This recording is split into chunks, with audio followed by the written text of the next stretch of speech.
আসসালামু আলাইকুম, সবাই কেমন আছো? আমি আশা করি তোমরা সবাই ভালো আছো।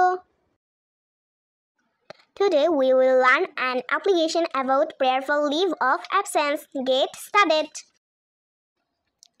Date to the headmaster, school, Dhaka. Subject: prayer for leave of absence. Sir, I beg to state that I am a student of class in your school. I could not come to school yesterday because of my fever or illness. I therefore pray and hope that you would be kind enough to grant me a leave of absence. Your obedient, name, class, roll.